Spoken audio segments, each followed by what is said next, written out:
ಬಮ್ಮಲ್ ಚುನಾವಣೆ ಎನ್ಡಿಎ ಅಭ್ಯರ್ಥಿ ಬೈರೇಗೌಡರಿಗೆ ಗೆಲುವು. ನೆಲಮಂಗಲ ಕ್ಷೇತ್ರದಿಂದ ಬಮ್ಮಲ್ ನಿರ್ದೇಶಕ ಸ್ಥಾನಕ್ಕೆ ಎನ್ಡಿಎ ಬೆಂಬಲಿತ ಅಭ್ಯರ್ಥಿಯಾಗಿ ಭವಾನಿ ಶಂಕರ್ ಬೈರೇಗೌಡರು ಮತ್ತು ಕಾಂಗ್ರೆಸ್ ಬೆಂಬಲಿತ ಅಭ್ಯರ್ಥಿಯಾಗಿ ಜಿಆರ್ ಭಾಸ್ಕರ್ ಸ್ಪರ್ಧಿಸಿದ್ದು ಅತಿ ಹೆಚ್ಚು ಮತಗಳನ್ನು ಪಡೆದು ಭವಾನಿ ಶಂಕರ್ ಬೈರೇಗೌಡರು ಗೆಲುವನ್ನು ಸಾಧಿಸಿದ್ದಾರೆ. ನೂತನ ನಿರ್ದೇಶಕರಾಗಿ ಆಯ್ಕೆಯಾದ ಭವಾನಿ ಶಂಕರ್ ಬೈರೇಗೌಡರು ಮಾತನಾಡಿ, ತಾಲೂಕಿನ ಎಲ್ಲಾ ಹಾಲು ಉತ್ಪಾದಕರ ಸಹಕಾರ ಸಂಘದ ಅಧ್ಯಕ್ಷರು ಈ ಚುನಾವಣೆಯಲ್ಲಿ ಅತಿ ಹೆಚ್ಚು ನನಗೆ ಮತ ಹಾಕಿ ಗೆಲ್ಲಿಸಿದ್ದಾರೆ. ಮುಂದಿನ ದಿನಗಳಲ್ಲಿ ರೈತರ ಹಿತಾಸಕ್ತಿಗಾಗಿ ಡೈರಿಗಳ ಅಭಿವೃದ್ಧಿಗೆ ಶ್ರಮಿಸುತ್ತೇನೆ. ನನಗೆ ಮತ ನೀಡಿ ಗೆಲ್ಲಿಸಿದ ಅಧ್ಯಕ್ಷರು ಮತ್ತು ನನ್ನ ಪರವಾಗಿ ಗೆಲುವಿಗೆ ಕಾರಣಭೂತರಾದ ಮೈತ್ರಿಕೂಟದ ಮುಖಂಡರುಗಳಿಗೆ ಅಭಿನಂದನೆ ಸಲ್ಲಿಸುತ್ತೇನೆ ಎಂದರು. ಉರುಳಿರಬೇಕು, ಸತ್ಯಾಂಶ ಇರಬೇಕು, ನಿರಾಧಾರವಾದ ನಾವು ಯಾರನ್ನೂ ಕೂಡ ಸ್ಟಾರ್ಟಿಂಗ್ ಆಗಿದ್ದು ಯಾರನ್ನೂ ಕೂಡ ಸೂಪರ್ವೈಸರ್ಗಳನ್ನ ಕಟ್ಟಾಕಿಲ್ಲ.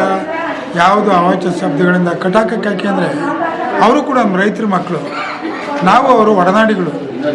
ಅವ್ರನ್ನ ಬಂದಾಗ ನೀವು ರೈತರಿಗೆ ಈ ಥರ ಪದೇ ಪದೇ ತೊಂದರೆ ಕೊಡಬೇಡಿ, ನೀವು ಇನ್ನೇನು ಟೆಸ್ಟ್ಗಳಿದ್ರೆ ಇಲ್ಲೇ ಮಾಡ್ಕೊಳ್ಳಿ. ಏನಕ್ಕೆ ಟೆಸ್ಟ್ ಮಾಡೋದು ಅಂದರೆ ಶಾಂಪಲ್ ಬರದೇ ಇದ್ರು, ಡಿಗ್ರಿ ಬರದೇ ಇದ್ರು, ಫ್ಯಾಟ್ ಬರದೇ ಇದ್ರು ಬಂದು ಚೆಕ್ ಮಾಡಬೇಕು. ಎಲ್ಲ ಬರ್ತವೆ, ಅವರೇ ಹೇಳ್ತಾರೆ ಎಲ್ಲ ಬಂದವೆ ಅಂತ. ಬಂದರೂ ಕೂಡ ಬೇಕು ಅಂತ ಹೋಟ್ಲು ಮನೆಗಳ ಹತ್ರ ಬಂದು ಶೆಡ್ಗಳ ಹತ್ರ ಬಂದು ತೊಂದರೆ ಕೊಡ್ತಾರೆ. 3 ಟೈಮ್ ಕರ್ಸ್ಕೊಟ್ಟಿದ್ದೀವಿ.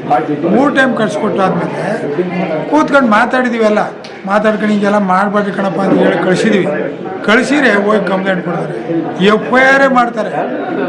ಅದಕ್ಕೆ ಮೈನು ಕಮಿಟಿಯಿಂದ ಅವ್ರಿಗೆ ಶೋಕಾಸ್ ನೋಟಿಸ್ ಕೊಟ್ಟಿದ್ದಾರೆ.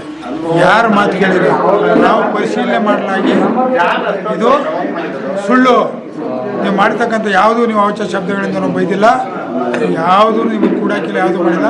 ಆದರೂ ತಪ್ಪು ಮಾಡಿದ್ದೀರಾ, ಮುಂದಿನ ದಿನಗಳಲ್ಲಿ ನೀವು ಈ ಥರ ಮಾಡಿದ್ರೆ ನಿಮ್ಮ ಮೇಲೆ ಸೂಕ್ತ ಕ್ರಮ ತಗೋಬೇಕಾಗ್ತದೆ ಅಂತೇಳಿ ನನ್ನ ಹತ್ರ ಲೆಟ್ರ್ ಇದೆ. ಅರ್ಥ ಆಯ್ತಾ?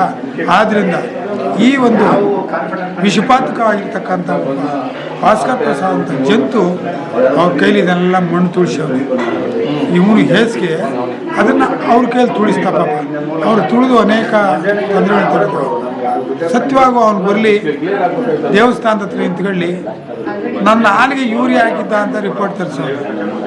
ನಾನು ಬರಲಿ, ಯಾವ ಧರ್ಮಸ್ಥಳ ಯಾವ್ದು ಬೇಕಾದ್ರೂ ಬರಲಿ, ನನ್ನ ಹಾಲಿಗೆ ಯೂರಿಯಾ ಹಾಕಿದರೆ ಭಗವಂತನ ಇದು ಮಾಡಿ, ಅವನು ಹಣೆ ಹಾಕಲಿ, ನಾನು ಹಣೆ ಹಾಕ್ತೀನಿ, ನೋಡೋಣ. ಈ ಥರ ಮಾಡ್ತಾರೆ. ಅದನ್ನೆಲ್ಲ ಮೇಲ್ಗಡೆ ಕಳ್ಸೋಕ್ಕೆ ಬ್ರೀಫ್ ಮಾಡ್ತಾರೆ. ಆದರೆ ಯಾರೂ ಆ ಸುಳ್ಳನ್ನು ಮಾರಕ್ಕೆ ಒಪ್ಪಿಲ್ಲ. ಅದರಿಂದ ಏನೂ ಆಗಲ್ಲ, ನನ್ನ ಡಿಸ್ಕ್ವಾಲಿಫಿಕೇಷನ್ ಮಾಡಿಸ್ತೀನಿ ಅಂದ್ಬಿಟ್ಟು ಸುಮಾರು 7-8 ತಿಂಗಳಿಂದ ಪ್ರಯತ್ನ ಬಿದ್ದ. ಅದೇನೂ ಆಗಲ್ಲ, ಎಲ್ಲವೂ ಸತ್ಯ ಹೊರಗಡೆ ಬಂತು. ಅರ್ಥ ಆಯ್ತಾ? ಇವನು ಎಂಥ ವಿಷಜಂತು ಅಂತೇಳಿ ಎಲ್ಲರೂ ಗೊತ್ತಿತ್ತು. ಆದರೆ ಸನ್ಮಾನ್ಯ ನೆಲಮಂಗಲ ತಾಲೂಕು MLA ಅವರಂಥ ಶ್ರೀನಿವಾಸ್ ಅವರು ಏನೋ ಅವ್ರ ಪಕ್ಷ ಗೆದಿಬೇಕು ಅನ್ನೋ ಒಂದು ಇದರಿಂದ ಭಾಳಷ್ಟು ಕಷ್ಟ. ಇವನು ಗೆಲ್ಲಿಸ್ಬೇಕು ಅಂತ ಏನೋ ಅವ್ರ ಹತ್ರ ಇರಲಿಲ್ಲ. ಆದರೂ ಕಟ್ಟಬೇಕು ಅಂತೇಳಿ ಅವ್ರ ಮನಸ್ಸಿನಲ್ಲಿ ಏನೋ ಅವ್ರ ಪಕ್ಷ, ನಾವೇನು ಮಾಡೋಕ್ಕಾಗಲ್ಲ, ಅವ್ರ ಪಕ್ಷ ಗೆಲ್ಲಿಸ್ಬೇಕು ಅಂತಲೇ. ಅದರಿಂದ ಅವರು ಪ್ರಯತ್ನ ಬಿದ್ದರು, ಏನೂ ಆಗಲ್ಲ. ಈತನೇ ಅಲ್ದಿರೆ ಬೇರೆ ಯಾರನ್ನ ಅಧ್ಯಕ್ಷರನ್ನ ಹಾಕಿದ್ರೆ, ಎಲೆಕ್ಷನ್ಗೆ ಹಾಕಿದರೆ ನಾವು ಇನ್ನೂ ಕಷ್ಟ ಬಿಡಬೇಕಾಯ್ತು. ಇರೋದ್ರಿಂದ ಭಾಳ ಈಸಿ ಆಯಿತು. ಆದರೆ MLA ಅವರು ಸ್ವಲ್ಪ ಅವ್ರ ಪಕ್ಷ ಗೆದಿಬೇಕು ಅಂತ, ಇನ್ನು ನಮ್ಮನೆ ಸೋಲಿಸ್ಬೇಕು ಅನ್ನೋದು ಅವ್ರ ಮನಸ್ಸಾಗಿ ಇರಲಿಲ್ಲ ಅನಿಸ್ತದೆ. ಪಕ್ಷ ಗೆದಿಬೇಕು ಅನ್ನೋದು ಅವರಲ್ಲಿ ಭಾಳಷ್ಟು ಇತ್ತು, ಮಾಡಿದ್ದಾರೆ. ದಯವಿಟ್ಟು ಮುಂದಿನ ದಿನಗಳಲ್ಲಿ ಸನ್ಮಾನ್ಯ MLA ಅವರು ಈ ಥರ ಮಾಡಬಾರ್ದು ಅಂತೇಳಿ ಅವ್ರಿಗೆ ಮನವಿ ಮಾಡ್ತೀನಿ. ಹಾಗೆಯೇ ನಮ್ಮ ಎಲ್ಲ ಅಧ್ಯಕ್ಷರು, ಕಾರ್ಯನಿರ್ವಾಹಕರು, ಸದಸ್ಯರು, ಬೆಂಬಲಿತರು ಎಲ್ಲವನ್ನೂ ನಿಂತ್ಕೊಂಡು ನಮ್ಮ ಪಕ್ಷದ ನಾಯಕರುಗಳಂತೂ ಸಿಕ್ಕಾಪಟ್ಟೆ ಕೆಲಸ ಮಾಡಿದ್ದಾರೆ. ಅವರು ಮತ್ತು ನಮ್ಮ ಏನು ಒಂದು ಸಿಬ್ಬಂದಿ ಥರನೇ ಇದ್ದಂಥ ಒಂದು ಗಂಗಾಧರಣ್ಣ ಇರ್ಬೋದು, ಗೋಪಾಲಯ್ಯ ಇರ್ಬೋದು, ಚಂದ್ರಣ್ಣ ಇರ್ಬೋದು, ಶಿವಮೂರ್ತಿ ಇರ್ಬೋದು, ಅವರಿರ್ಬೋದು, ಗಂಗನ್ಮಯ್ಯ ಇರ್ಬೋದು, ಎಲ್ಲರೂ ಕೂಡ ರಾಜಗೋಪಾಲ್ ರಾಜಶೇಖರ್,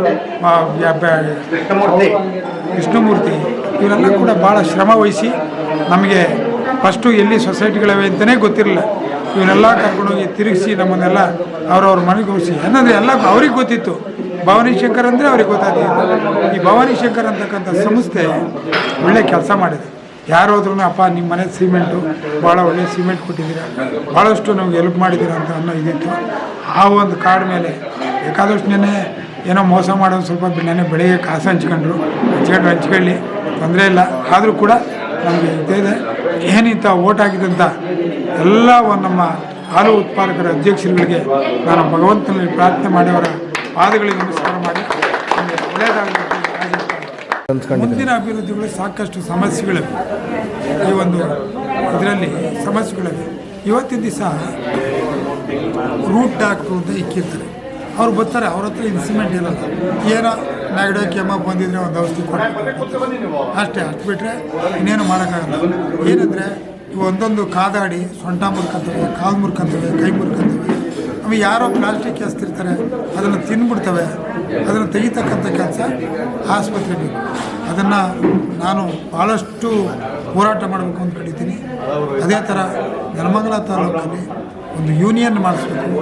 ಯೂನಿಯನ್ ಮುಖಾಂತರ ಒಂದು ನಮ್ಮದೇ ಆದಂಥ ಒಂದು ಸೊಸೈಟಿಯನ್ನು ಮಾಡಬೇಕು ಅಂತ ಇದ್ದೀನಿ. ನಮ್ಮ ಏನು ಉತ್ಪಾದಕರ ಸಹಕಾರ ಸಂಘದ ಬ್ಯಾಂಕು, ಸಹಕಾರಿ ಬ್ಯಾಂಕ್ ಮಾಡಬೇಕು ಅಂತಿದ್ದೀನಿ. ಇನ್ನೂ ಅನೇಕ ಸಮಸ್ಯೆಗಳು ಏನವೆ ಅವನ್ನೆಲ್ಲ ಬಗೆಹರಿಸೋಕ್ಕೆ ವ್ಯವಸ್ಥೆ ಮಾಡ್ತೀನಿ. ಅಲ್ಲಿ ಎದುರಾಗ್ತಕ್ಕಂಥ ಸಮಸ್ಯೆಗಳನ್ನ ಎಲ್ಲವನ್ನು ನಿಭಾಯಿಸ್ತಕ್ಕಂಥ ಶಕ್ತಿ ನನಗೆ ಹಿರಿಯನಾದ ನನಗೆ ಎಲ್ಲ ಅದೇ. ಈಗ ಆಲ್ರೆಡಿ ಅಲ್ಲಿರ್ತಕ್ಕಂಥ ನಾನು ಹೋಗಿದ್ದೆ. ನೀವು ಹಿರಿಯರು ನಿಮ್ಮ ಮಾರ್ಗದರ್ಶನದಲ್ಲಿ ನಾವು ಮಾಡಬೇಕು ಅಂತ ಮಾತನ್ನು ಭಾಳ ಸಂತೋಷದಿಂದ ಹೇಳೋರೆ. ನಿಮ್ಮ ಮಾರ್ಗದರ್ಶನ ನಮಗೆ ಮುಂದಿನ ದಿನಗಳಲ್ಲಿ ದಾರಿದೀಪ ಅಂತ ಹೇಳೋರೆ. ಆದ್ದರಿಂದ ಈ ಕೆಲಸನ ಪ್ರಾಮಾಣಿಕವಾಗಿ ಮಾಡಬೇಕು ಅಂತ ಭಗವಂತನಲ್ಲಿ ನಮಗೆ ಆ ಶಕ್ತಿಯನ್ನು ಕೊಡು, ಈ ಮಾಡ್ತಕ್ಕಂಥ ಶಕ್ತಿ ಕೊಡು ಅಂತ ಭಗವಂತನ ಕೇಳ್ತಾರೆ.